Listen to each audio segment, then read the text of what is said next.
Welcome to this week's GG Weekend Watch, guys. Myself, Andrew Mount, and very, very pleased to say that Daryl Carter has returned after being poorly. He still isn't 100%, guys, so we're going to just try and get through this as quick as we can because we want him on the pod this week. He's got a very sore throat as well, so he'll do the best he can. So welcome back to Daryl. Guys have been in good form as well this week at Goodwood, Glorious Goodwood. Andrew and Daryl have given us a couple of winners Tuesday, Wednesday, Thursday, so they've been doing well all at prices as well. As always, thank you to SBK for the kind sponsorship of this video. We'll be covering Glorious Goodwood, Newmarket, and anything else for us to look out for as well. The guys will give us. As always, we'll start with the Goodwood card, the 120 as a 7 furlong Class 2 handicap. And I'm sure neither of you are surprised that I'm sticking with good old Spirit of Bermuda. They really seem to have sweetened her up, don't they? Fancied her last time out. She's 3 from 7 now. Love the way she went about things at Newmarket. Didn't do too much as well, so the handicapper couldn't be hard on her. So just nudged up £2. So Spirit of Bermuda would be where I'd be sticking in that 120. Andrew, do you want to start us off? Yeah, couldn't put you off Spirit of Bermuda. Done really well since dropped back to 7 furlongs, 4 runs in his career at this trip, 3 wins and a 7th. That defeat coming in group company, so you can draw a line through that. Sorry, her career, I should say, not his. So she's best on good or faster ground. If it continues to dry out, she'll have a squeak. She's drawn wide. That's not been a problem at Goodwood this week. But she tends to race up with the pace. That has been a problem. It's been very, very difficult to make the running, particularly on the round course. So there are other pace angles out wide. There's 2 I'm going to put up against her. One is Lally for Andrew Balding. Disappointed at Chester last time. The stewards pulled them in and sort of said, why did you run so badly? And it was like, they didn't offer any explanation. Well, the explanation was obvious. You had the worst of the draw in stall 8 of 8, and you tried to come from off the pace at Chester, which was very difficult to do. So I draw a line through that. And 7 furlong record away from Ascot is 4 wins, a second, and that Chester 8th from 6 starts. It doesn't even seem to like Ascot. But this track's going to suit, and I thought Lally had a good chance around about 10 to 1. And the other one was Farazi Lane, another one who's a real 7 furlong expert and also likes right-handed tracks. 7 furlongs in this direction, 3rd, 1st, 2nd by a short head and 1st. Both defeats came here, but I say one of them was by a short head. The other one was by a well-handicapped winner whose mark shot up from 71 to 86 shortly afterwards. So Lally and Farazi Lane against the field for me. Okay. They are currently, at the time of recording, about 10 to 1 Lally, I think, and Farazi 8s or 9s, 10s, something like that. So they're both not far off double figures. And Daryl, you're back. What do you fancy first? Yeah, I'm going to try and keep it pretty simple here. I like Quintillus at the top of the market. I thought the run after a gelded operation at Ascot last time behind Proto was excellent. A lot of people saying that he didn't stay the trip. I'm not entirely sure that's the case. I think William Buick gave him a poor ride, really. He was sort of holding on to him, not wanting to hit the front too soon. And Proto just came from behind him and just got first run on him. And I think William Buick panicked a little bit and asked Quintillus to all a bit too quickly. He stuck on really well, got a really nice attitude, was only beating a length. That was his first run after a gelded operation. I thought that was a hell of a run. I thought he was going to take a big step forward from that. He did offer plenty of promise as a 2-year-old when he beat Run to Freedom at Kempton. Yeah. That performance was really eye-catching. He went down in my notebook after that. And then went out at Chelmsford behind Fundamentals, turned out to be a pretty smart horse, had Lally in behind that time. But Saturday just went a bit wayward. I can see why they gelded him. I definitely think he's got more to come. Talia, he's won this race before. I don't think there's too many horses in here that's got the scope for improvement to go on to perhaps be group horses in the future. Whereas I think Quintillus might well have that sort of scope about him. So, I'm going to stick with a favourite for the first. Okay. Made it easy for you there with for 4 options. Quintillus, Spirit of Bermuda, and then the bigger priced horses for Farazi Lane, Lally. So that's in that 120 at Goodwood. The 150 is that Stewards Cup consolation race. I was at Newcastle. This is Friday recording this, and I was there on Thursday, and the Easterbees were telling me that they think this Music Society has an absolute super solid chance. It's been in such Good health this season and manages to run off a £4 lower mark. Then when only going down by, I think it was a neck or a nose or something like that. So really fancy that one to get the head in front again. I think Alan McCain has been doing really well as regards riding this horse, but I wouldn't say it's a negative. Cam Hardy taking over, just a bit more experience and, had a lot more years of riding. So that's Music Society in that 155. But Daryl, do you want to start us in the second Goodwood? Yeah, I quite like Royal Scimitar for this. I thought he ran a belter at Newmarket last time, dropped back to 6 furlongs for the first time since his debut run. I can't really believe they've been trying to run him over a mile. They're trying to turn him into a miler. He's not. He's definitely a sprinter. At Newmarket last time, he did the best of those on this near side track. First 5 home, he was the only one to finish in the first 5 home on this side of the track. The 6th was 3 lengths behind him, and that was when the dealing's done, who came out and dropped back 5 furlongs and won a Goodwood handicap yesterday. I think the Royal Scimitar's got plenty more to come. I think there's the stiff 6 furlongs just sort of catches him out of Newmarket. And I think this easy 6 a Goodwood would really see him to good effect. He's only had the 2 runs over 6 furlongs. But the first one, if you go back to his debut run at Newmarket at Newbury, it's just absolutely rock solid. Beat Line of Departure, he's rated 111.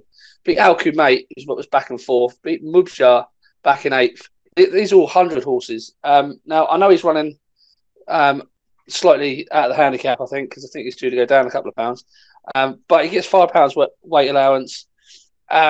He's just so unexposed over the trip. There's so much more to come. Whereas a lot of these are just exposed to the nines. You sort of, it's whose turn is it to win now? You know what I mean? In these sort of races. Whereas Royal Scimitar, it's only a 3rd start, cheap pieces on. Clive Cox knows how to win with sprinters.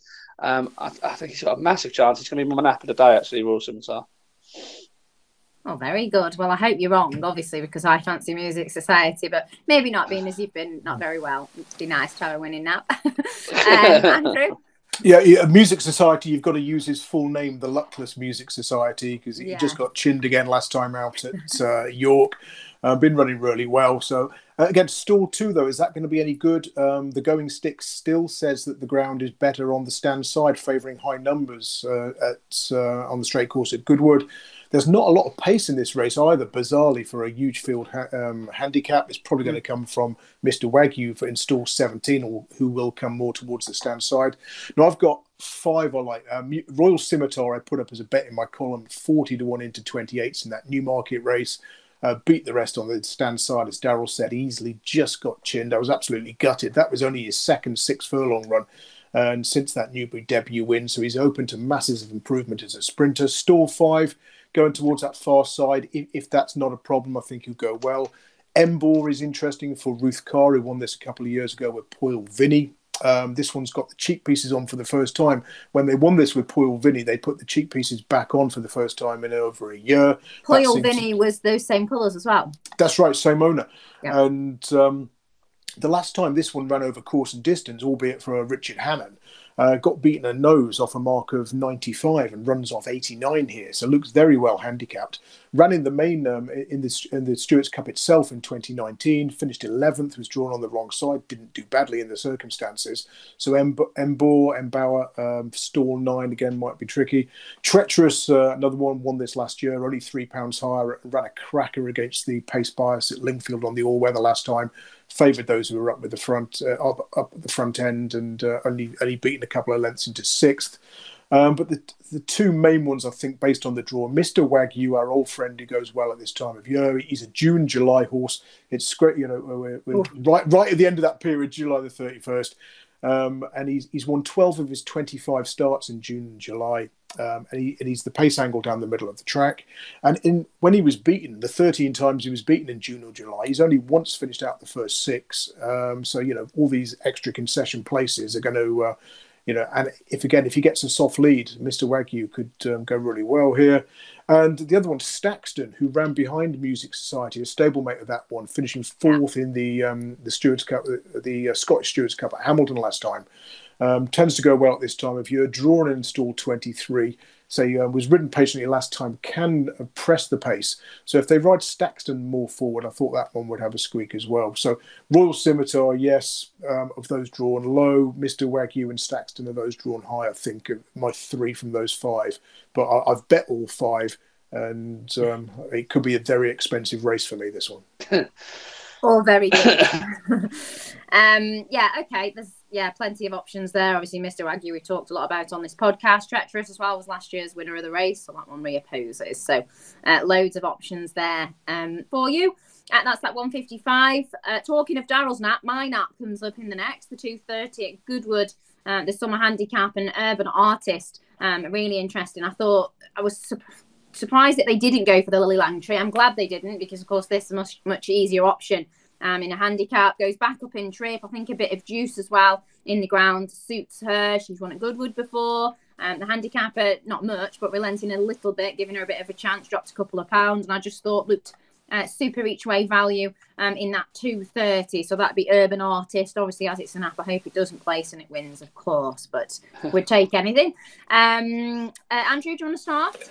Yeah, it's tricky with Urban Artist because he's made the running the last twice, but when the last time Ocean Murphy rode him, who was on again this time, was ridden patiently when finishing second at Bath in listed company.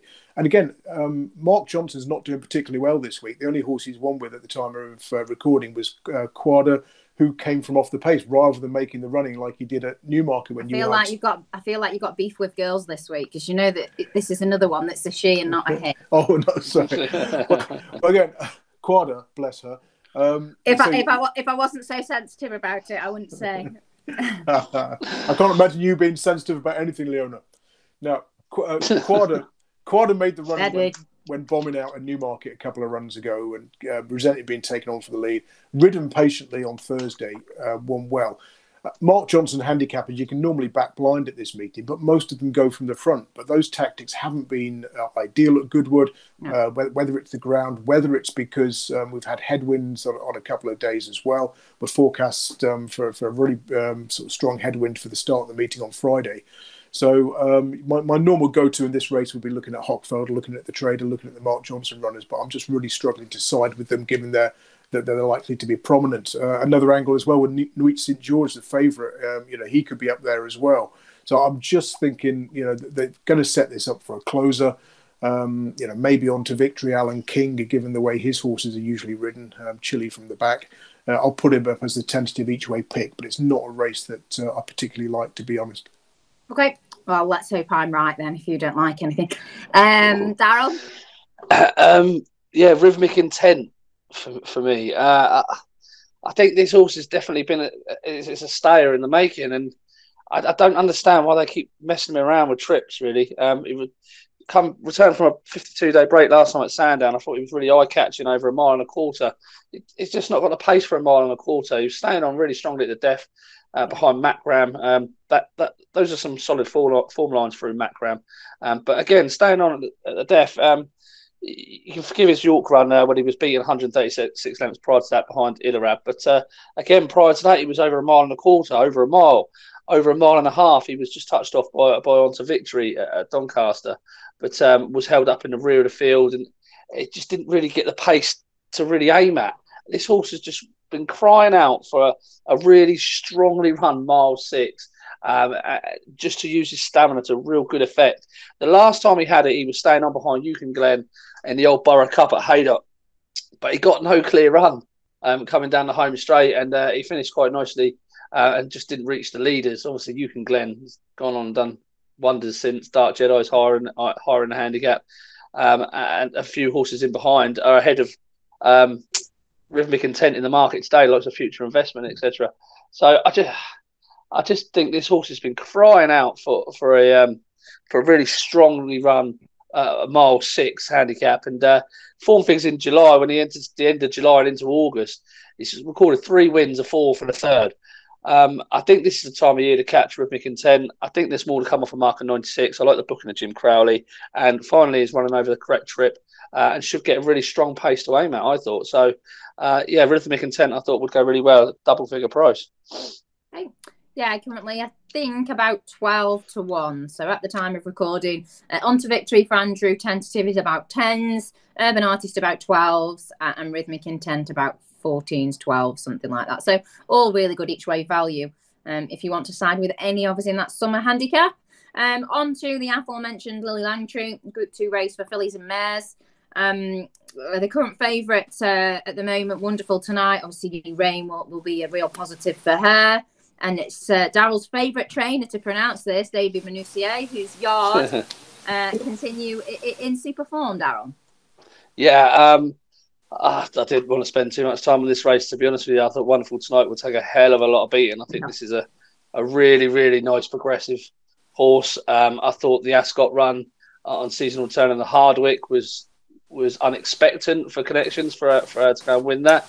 But the turn of foot she showed that day against some half decent horses, there's some rock solid form in that Hardwick Stakes. Looks at Hookham, who's come out and won since. Broom's come out and won. I think she's a real top class horse, and I think this division has been really crying out for a Wonderful Tonight, and there's not a chance in hell I'd get involved in try and taking her on. That's for sure.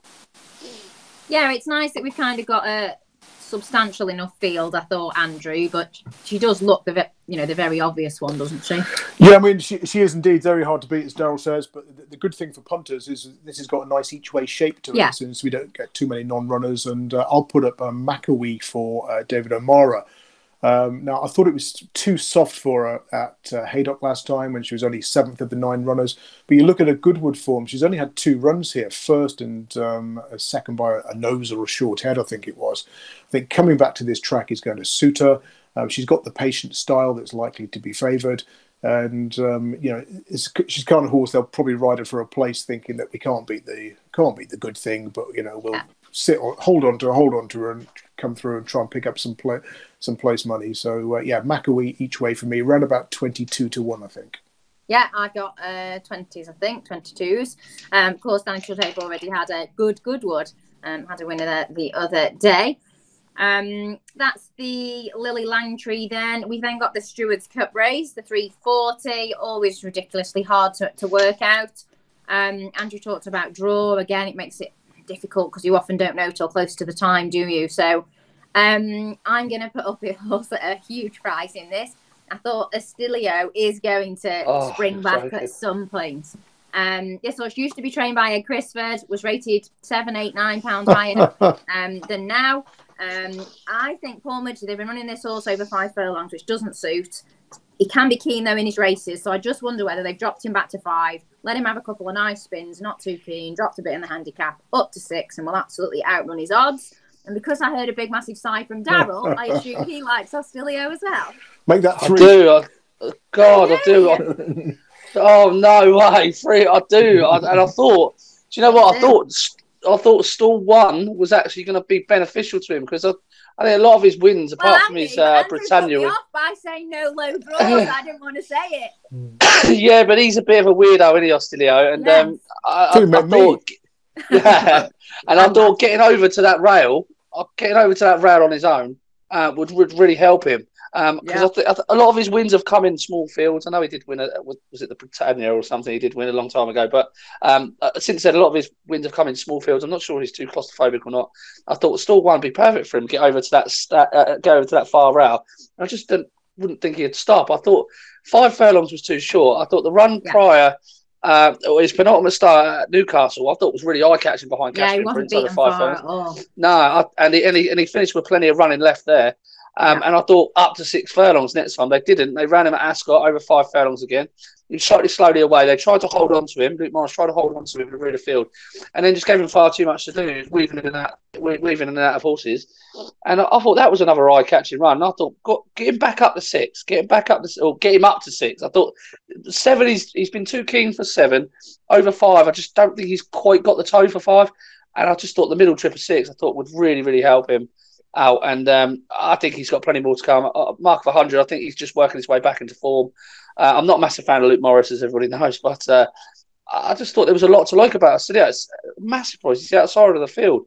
This is a group winner and a listed winner, albeit over 7 on the mile, but 6 furlongs, I think it's spot on for him here. I think he'll just keep rolling down that rail.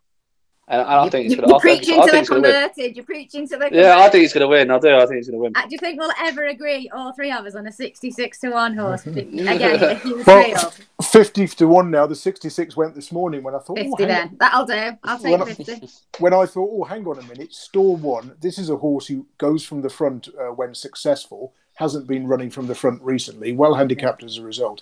His last 4 wins have come when he's been drawn widest of all. Stall 6-6, 4-4, 9-9, 5-5. You could argue that he needs a small field, rightly so, but he's going to get one effectively because they'll split into 2 or 3 groups. I mean, the force rail came down on Thursday, so really, I mean, the very low, right up against that far side rail hasn't really been explored, and you can't have everything when you're backing horses at 50-1, 66-1. There's got to be a Ostilio's now. There's going to be something that's a slight doubt, whether it's the jockey, the ground, or whatever. Yeah. So you've got to take the chance. I mean, gun to my head, I think the winner will come from probably a higher draw. But I mean, again, you just made me laugh when you mentioned Ostilio because I've got head to far rail and make all ? 66-1 too big on my notes. So we're all singing from the same hymn sheet. Not going to be my main play in the race. I think there's obviously goes without saying others with better chances. But the pace split is interesting in this race. You've got Punchbowl Flyer and Major Jumbo drawn 3 and 4. No pace at all until you get down to stall 24 and Miras. Mark Johnson. Now, Miras is interesting because he ran really well in the Scottish Stewards' Cup, making the running when they set it up for the closers. Comanche Falls, the winner, Music Society, the second, and then Staxton, the fourth, all came from off the pace. Miras did really well that day to finish third. Mr. Wagyu was third, best of the front runners, and then Miras was the second best of the front runners. So you could get like Punchbowl Flyer, Major Jumbo, Ostilio on the near side. Be interesting what happens there. Punchbowl Flyer would have been a great bet on soft or heavy going. I don't think he's ever lost over 6 furlongs on soft or heavy. As soon as you start getting good to soft, good in places as it is now with a bit of rain forecast, probably a shade too quick for him. But if the heavens do open, he'd have a squeak. But the one I'm going to side with is Ejtilaab on the far side, stall 25. I was going to say for Ian Williams, but he's changed yards since his last run. He's on a hat-trick. He rocked up for Charlie Fellows in the same ownership, so I'm not sure what the story is there. I hope it's not falling out. I hope it's because someone's offered the owner a big chunk of money for him, and he's having one swan song in his colours in this race. Yeah. He's had 3 goes at 6 furlongs. He's won all 3 of them, and he's entered in the Group 1 Haydock Sprint Cup in September. So I think someone somewhere thinks this horse is a potential group-winning sprinter, and we often see that in this race. That's what you need, a group class horse in a handicap. So we've got one, Ostilio. Well, maybe, but I've bet Ostilio. If it goes proper soft or heavy, I'll bet Punchbowl Flyer. Miras, I like on the far side, given that Scottish Stewards Cup run, but Ejtilaab is the main play here, around about 12-1. Okay, what is the forecast range now? I've just looked at it, and it's kind of like 2 or 3 mil each day, Friday and Saturday on one site I'm looking at. So, they're calling it, is it good to soft in places, or the other way around so far? Yeah. So it's going to be quite very, very windy on Friday. It could, if they don't get much rain, it could be good. I don't think it's going to be any worse than sort of good to soft by Saturday, but obviously we'll have to wait and see. Yeah. Okay. Always obviously relevant, the rain with the ground, and I say it every week. So if you do watch every week, I don't mean to bore you. Do make sure you check out the guys' own social medias and the updated GG, because if loads of rain comes or doesn't, selections could change and will change. Anything else in any of the other Goodwood races? No, not for me, Leonna. Not for me as yet, no. Okay, on to Newmarket we go then. The 210, a Fillies Nursery Class 2. We talked about Mark Johnson a bit earlier. He's got a couple in here, and he was last year's winning trainer with Daryl Carter. I thought Cashew may be the overpriced horse in this field, especially, obviously, George Bowie's got an excellent record with juveniles as a newish trainer, hasn't he? So any thoughts on Cashew, Andrew? Yeah, could be a tough nut to crack. But oh, no. I thought... I wish I never asked. I thought the drop back to 6 furlongs is going to help. After 7 was no good last time, but I do worry about the ground. She needs rain, I think. She seems to like it softer. So she was impressive at Haydock, I thought, when she won that, was it nursery on soft ground. So if the rain comes, she's one of several you can give a chance to. The draw is going to be interesting here. The stalls are on the far side, but at Newmarket last week, those who came closer to the near side rail seemed to enjoy an advantage. With 12 runners, I'm hoping that Lethally Lovely from stall 2 will come across and try to make it down the near side. Rosa Mystica from stall 1 wouldn't be out of it either. You mentioned Mark Johnson. He's bidding for a 3rd straight win in this race. He had the Dead Heater in 2019 as well. And Ellard or Elaide, stall 10 on the far side, was best of the prominent races when 3rd at Musselburgh last time. They went really hard up front that day, set it up for the closers, and it looks like she's going to drop out the back of the telly in 3rd, and then she's gone again, looking like she needs to go 6 furlongs again. So, and again, you look at her record below group level on good or faster ground or the all-weather, first, second by a head in that Musselburgh 3rd over a trip that was too sharp. So if it stays dry, certainly like Ellard. But Lethally Lovely, good run at Nottingham last time after winning that Leicester Cellar and bumping into a Mick Shannon horse, who a trainer who targets the race, that Nottingham nursery. So I don't think that was any disgrace. But yeah, hopefully Lethally Lovely can come across to the near side and make the running. Okay, Daryl. I'm going to use my Gal free card on this because I actually didn't have this on my list, so I didn't actually study this race at all. So I don't want to give you a load of old rubbish. Not to worry. But yeah, it's like Gal free card. Okay. If Daryl does fancy anything towards the off of the race, I'm sure he'll post it and you'll get to see that anyway. So that's that 2 at 10. At Newmarket, sorry about Andrew's terrible joke. It's my fault. Walked into that one. The 2:45 is the other Newmarket race, the Chalice Stakes again for fillies and mares, but this is a listed race. We'll start with Andrew again. I thought this was a really difficult race to weigh up, as in I actually really like this race, but I had no idea where to start. Because I liked Save the Forest, but whether she was just not as good as she looked to start with, or then we've got loads of horses who've also been in great recent winning form. Yeah, and a lot of these like to go from the front as well. So we could see, I mean, generally speaking, at Newmarket on the July course, this sort of trip I quite like. Low drawn prominent racers who are going to get on that rail and get rolling. A bit like Communique, Mark Johnson's runner, who has run some really good races here. But you look at this, you've got pace in stalls 1, 2, 3, 4, and 5 potentially as well. So Save a Forest comes from off the pace, which will help. But I do worry about the first time cheek pieces. This is a big negative stat for Roger Varian runners. Only around about an 8% strike rate, 8 winners from 97. Now, based on the prices of those 97 runners, the expected win rate was over 15. So he's massively underperforms when he sticks cheek pieces on one of his, minus 66 odd pounds to a £1 level stake. So I'm going to go with another potential hold-up horse, and that's Invite, who's switched from the Marco Botti yard to that of Andrew Balding, which I thought was a potential trainer upgrade. And it just looks like she's going to have the race run to suit here. So I'm going to go Invite and hope the first-time cheek pieces proves a negative for the favourite Save the Forest. Okay, yeah, very difficult race. Daryl?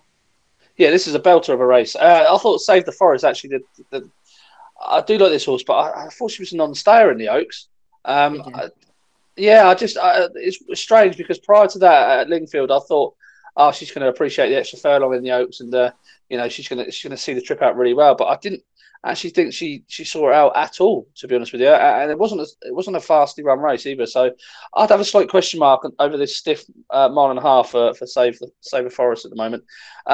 There's lots of these to like, isn't there? There's lots to like about. Sayada has got a great attitude. I've really loved the attitude when beaten by Starlight last time at Newmarket. I thought she's a horse that's just going to keep improving, I think. And she's got a real good attitude. It would take a good one to pass her.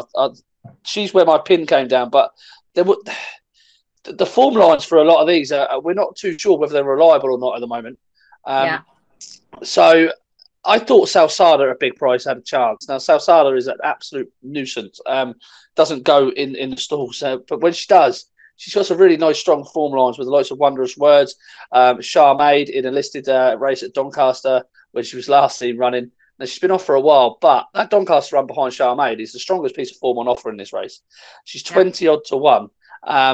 if she goes Has one fresh in the past. Has one fresh in the past. She's improving. She's just very quirky. I think she holds the strongest form lines in this race. I think she's the best horse in this race. If she goes in the stall, she's definitely not a 20-1 chance. If put her best hoof forward, if you like. So I was sort of torn between the attitude of Sayada, which I like for Charlie Appleby, but the proven form lines, if you like, through Salsada. Given the prices, I'm gonna go with Salsada actually. But this is a good race. This is a good race to follow, I think. Yeah, I thought so.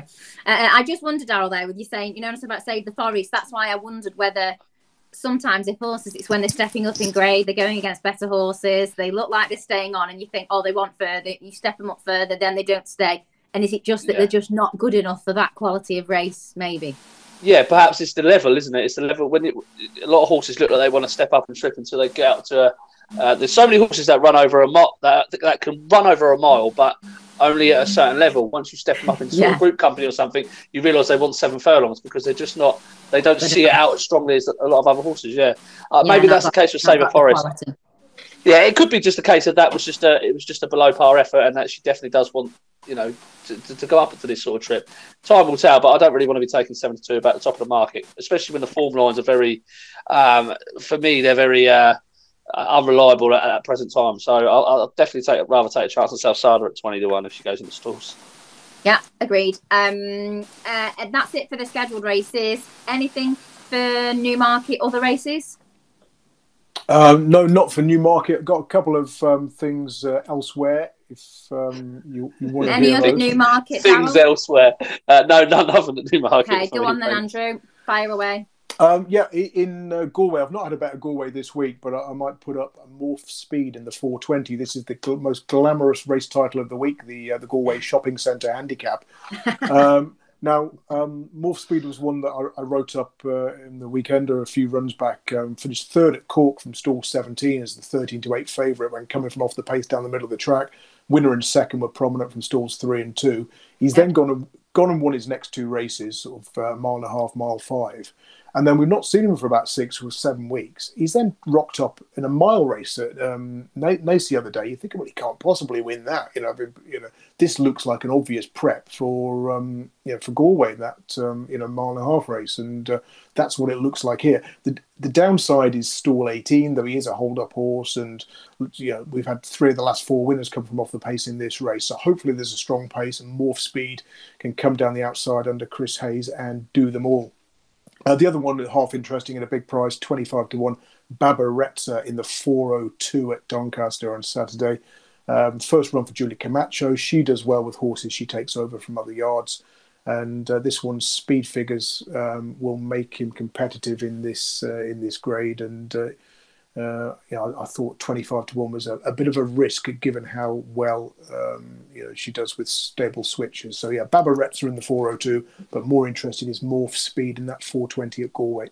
Do you have any idea what price Morph Speed will be? I don't. Me neither. Yes. So let's make our own price up. We probably get told off that we're doing that sometimes anyway. Okay, no price on Morph Speed then. Sorry, at the moment, Baba Reza is the outsider of the entire field at about 25-1, huge price. Daryl, anything anywhere else for you, please? 3:30 Doncaster, Strait of Hormuz. Got to surely finally get a head back in front now, back at Doncaster. Off a mark at 95, 4 hammer hands and takes off £3. Effectively only £2 higher than when beating 3/4 length by Jolly Drama at York last time in the John Smith Cup. That race normally works out well every year. Looks the best handicapped horse in the race. So, Strait of Hormuz. And then I thought Popmaster in the 402 at Doncaster against Andy's selection. I thought Popmaster is due to get his head in front. Mark at 90, up £2 from finishing half length off Black Rod at Newmarket in a race that's going to work out really well because Royal Scimitar's going to win on Saturday. So I want to follow that form line. Popmaster should go well, around 10-3, I think, at Doncaster. 100-30. Yeah, Popmaster 10-3. Goodness me. 100-30. You youngsters. In that 402. That's it then, I think. If you've not got anything else, guys. Naps, please. Oh, I'm going to go Eeny, Meeny, Miny, Mo, Ejtilaab in the Stewards Cup. 340 Goodwood. What a hard race to nap in. Okay, Daryl? Ostilio, 66-1. You can't have it. Are you going to nap Ostilio? Oh. Why not? I think he's got a massive chance. It's too big a price. If Ostilio wins and you have it as your nap, I'm going to be furious. Mine is Urban Artist in the summer handicap. So, okay. Thanks very much for watching. As always, do check out GG.CO.UK for all those race cards as well. The guys will do more videos and tips. They always have their daily columns as well, so there might be more tips. They sometimes change their mind as well. I know the ground changed a lot with Andrews, so he did change some of his selections in recent weeks, so do just be aware of that. If you don't want to back anything early in case they change, that's fine. Hope you've enjoyed the video this week, and we'll see you again next week, hopefully after loads of winners.